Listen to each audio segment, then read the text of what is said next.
Hello everyone, this is DD1 here, and today we're going to be taking a look at a prototype life size that I've shown on this channel before, but it's been a little bit. So this is the 2008 life size Pete the Zombie, and that is actually his name, yes. And he was produced in 2008, and he was sold at some kind of obscure places. He was sold at buycostumes.com, might have been Old Time Pottery, so just obscure places like that. So pretty hard to come by, but this is a fairly early prototype of him. And the only one that I think I know of that's earlier is the one in the stock photo that collapses. But this guy is pole based. He's actually built kind of like the Santas or like the modern horror licensed characters. But he has the base that was just a simple base before they added the button and switches and all of that on it. So there's no electronics in the base. There's actually only electronics in his head. And it's a very kind of chaotic design on the inside because you have, the standard stuff. You have the hip piece, then you have a pole, then you have an upside down hip piece, and then his neck connector is literally one of those little uh, pegs that is used to connect the poles. So it's very interesting on the inside. Um, he did have an EEPROM. The reader died sporadically at one point, but all of that has been taken care of. And so he actually has an Arduino inside of him now. And his original EEPROM is part of a much larger project, and that will be um, showcased sometime earlier next year, 2025. So you can look forward to that. That's actually going to be a very big deal. Um, yeah, he has an Arduino in him, mainly because he just lights up and makes noise. Um, he's very, very different from a produced build, so it's not like everything was production grade and then an EEPROM in there. It's not one of those. But overall, he's very different from production. The clothing is pretty much the same, but um, on the sleeve here, there is a button like the Beheaded Bride and the Creepy Crawlers. Um, I believe these are just vinyl hands, not resin or anything, but they're definitely hand painted, and there's kind of a gloss put on there. And there's a lot of dirt and debris kind of painted on there, so it really just gives them a realistic look, like he's actually a grimy, dirty zombie. You can see all the different variants and coloration there. And the way it's painted, it really does look like it's resin, but I'm pretty sure it's just vinyl. Now the head is resin, and when I first um, got this guy, his head was so destroyed. It's shocking to me because there's been so many instances where there's just barely enough left to do a full restoration, and this was one of those cases. So um, he had basically and you can still see resemblance of it because it got a little damaged in shipping again at one point, but he had like a big bullet hole in the back of his head, and he had a lot of the front under the jaw missing, so his whole neck area was just completely gone. Actually, all the way to about like right there, you can see where there's actually some clay sculpted to rebuild the neck, which was just done incredibly by CJ Webler. You can see that where there's the new material there. Initially, when I showed this guy, there was just some cardboard painted white, and it did a fairly decent job, but there was still a big hole right there. But now that has been completely patched up, and it's pretty much good as new. But you can see just how much of it was missing because at one point it had fallen in the guy's yard or something. The eyes were both just hanging out. All of the electronics, the speaker were just hanging out of the neck. The head couldn't go on the body. The head plate was on the body, but the head wasn't. It was just really, really terrible. And it basically, like, it literally was on the verge of. I'm amazed it didn't get thrown out, frankly. I really am. And it was just, there was so little left. but just enough to where it was fully restored. I suppose you could argue that it could have been worse, like the eyes could have been missing, but I mean, it was really bad. Um, but yeah, so it's basically the same head as in production, but the paint job is very different.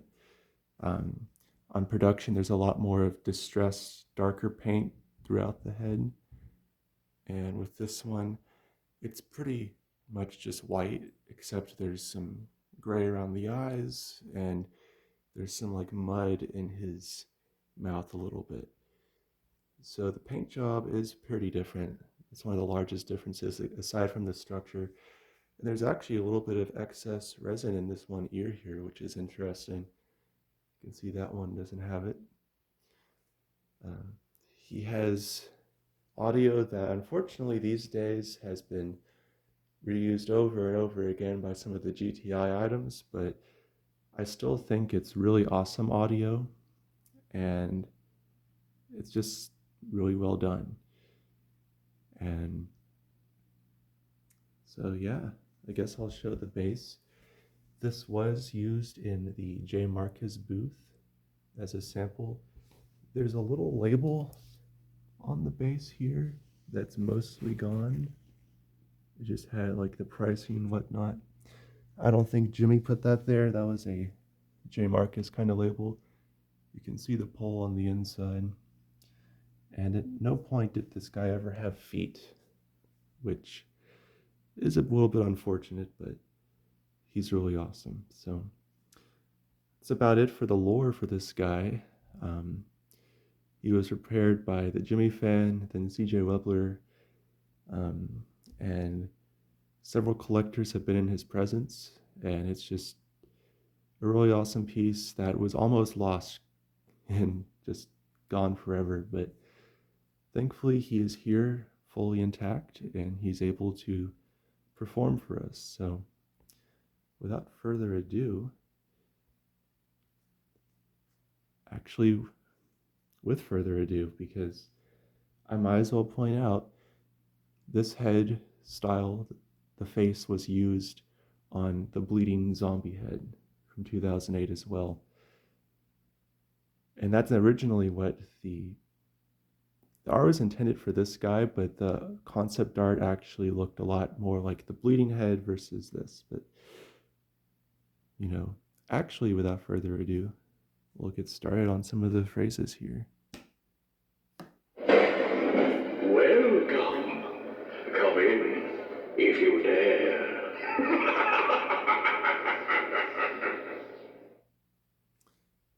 The button does work. Are you frightened yet? Oh, you will be.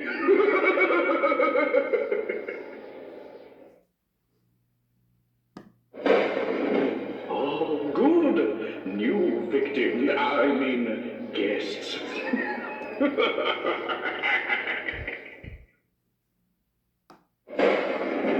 Enjoy yourselves. It may be your last chance.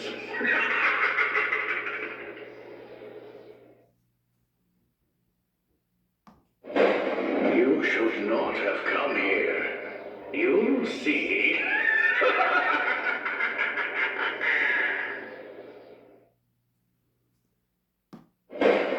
Be afraid. Be very afraid.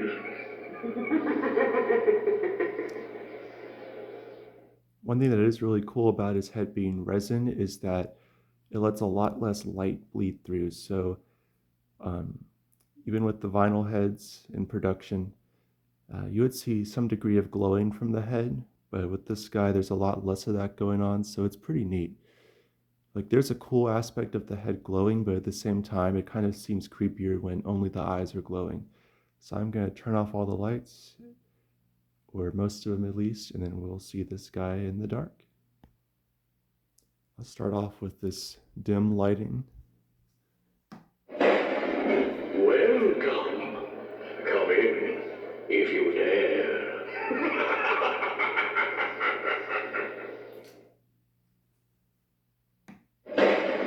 Are you frightened yet? Oh, You will be. All right, now we're going to go to complete darkness. All right, so as you can see, it is completely dark. There is just a creepy silhouette of 6 plague doctors. And now I'm going to activate him in the complete darkness.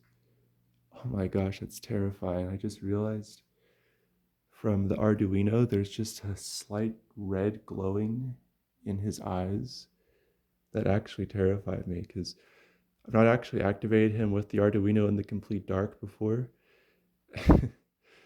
That's actually so scary. If I had a low light camera, I would 100% pick that up. You can kind of see it there.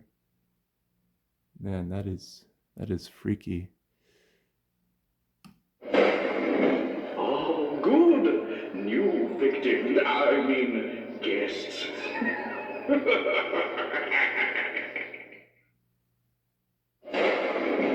Enjoy yourselves. It may be your last chance.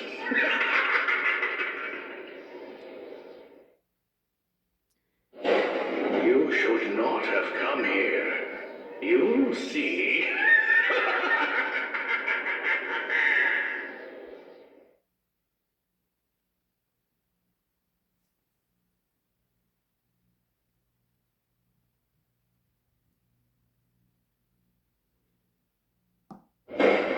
Be afraid.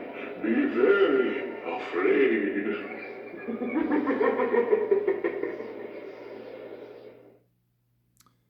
But yeah, guys, that's Pete the Zombie, um, otherwise known as Bowtie Zombie. And he's a really awesome piece of history. And I'm so glad that in 2024, all these years later, he still exists to fascinate all of us. And I'm honored to have been able to partake in getting him back and running, the little parts that I did here and there. But thank you guys so much for watching, and I'll see you next time.